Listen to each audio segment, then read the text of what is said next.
Hello, Awesome Soul here for, wait, what's this? A Robocraft news video. Yes, that is correct. I am here today to give you exactly that, though it's going to be a little different. And this is solely based on Mark on Twitter, the CEO of FreeJam, the makers of Robocraft, if you somehow haven't been here for a long time. I assume most of you are veterans to the channel, though, and know all about this. And speaking of veterans to the channel, I have done this kind of Twitter roundup before, but not in quite some time. So it's gonna be kind of a throwback, I guess, maybe? I don't know. Put on your nostalgia goggles or other nostalgia-based paraphernalia and jump in. Maybe grab a snack. It's not gonna be that long of a video, or maybe it will. I don't know until I end up rendering these things out and editing it down. But anyway, starting with today's first tweet. This was posted on July 13th. Mark says, the team is working hard on a massive upgrade to the feel and feedback when using all weapons and when taking damage. So this involves the HUD or the heads-up display, the camera, recoil, audio, and sound effects. Pretty cool stuff there. Though I've never really had that big of a problem with the audio in the game. Though I guess, to be fair, I do have it turned fairly low down just for recording purposes usually. But yeah, there's not just the audio portion. There's also the actual feedback, so it seems like they're trying to make the weapons a lot more impactful, I guess, when they hit. Though, again, I never really thought it was a problem, so it's gonna be interesting to see what they change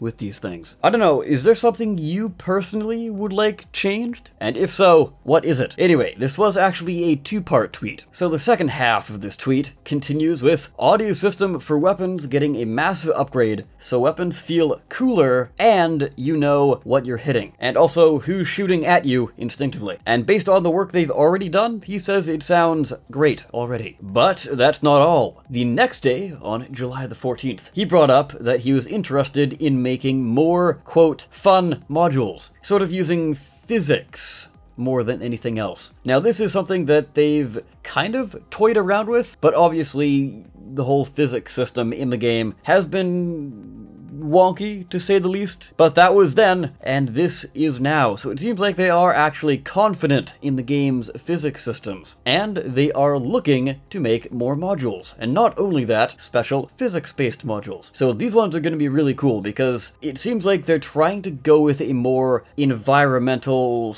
/ player interaction kind of feel with the new modules. At least that's what I kind of get out of this. But anyway, he continues, as an example, a temporary balloon that you can attach to an enemy to lift them up in the sky, or maybe some sort of anti-gravity bomb that you can use to throw enemies away from a point, or an item that adds drag to opponents for a short time. Presumably this would slow them down, or if they were a flyer, possibly drop them out of the sky, although that might be a little bit too overpowered specifically against flyers. But yeah, all of those sound very interesting. Some more offensive modules. I use offensive lightly. They're not actually dealing damage, but they are actually actively messing up the enemy. So I kind of consider those to be offensive, at least personally. But yeah, more of those kind of modules definitely seem fun, and more physics-based modules, like they said, are always very cool, because we don't really have any, actually. I guess the closest would be the blink module, just because it sort of shoots you up in the air and then physics kind of brings you back down. But that's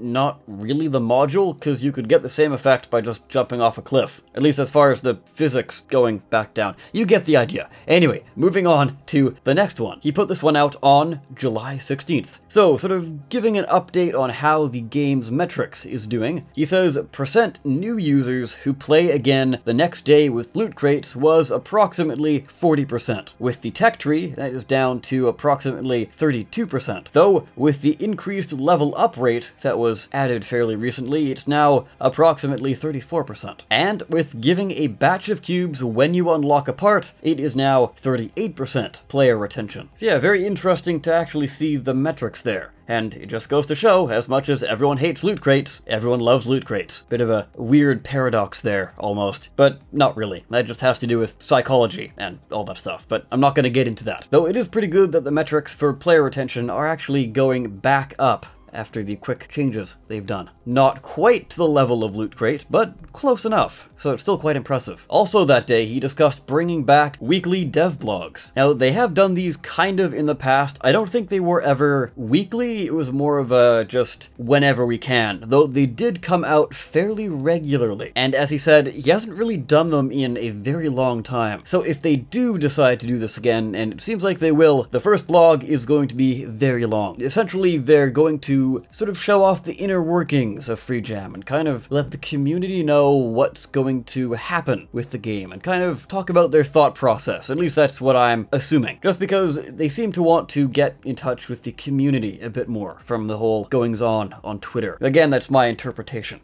Anyway, coming in to the last stretch here, on the 17th of July, Mark says that he has just had a look at the new weapon feedback for firing weapons, and they're actually feeling very powerful, in his opinion. Of course, this was talking about what we discussed earlier, with the whole sound effects changes and visual changes, not really so much balance. Now, the changes to the weapons make them feel nicer and more powerful to fire, so more fun. Though he does want to make clear, it's still early days, but it's looking promising. So it's early and don't expect it to come anytime soon, but it's still going to be pretty cool. Also, you have to remember, they're doing this for every weapon, I assume. And that's quite a bit of work, because it would make sense that they'd want to actually get all of the new upgraded effects on the weapons all at once, rather than releasing them by, you know, bits and pieces and all that. And last but not least, for those who are on the Xbox One version of Robocraft, yesterday there was actually a big update, and it included the gyro mortar, and it's exactly what it sounds like. It's a mortar that shoots out a gyroscopically stabilized shell, or it spins, and that's the gyroscope? I don't know. Point is, it makes things go boom, and it's very powerful. Maybe you like it, or maybe you won't. But yeah, that is everything for today. Let me know what you think of all of this Robocraft goodness. Feedback is always appreciated, and with that, I of course have been the Awesome Soul. I thank you all so very much for watching. I'll see you next time. Take care.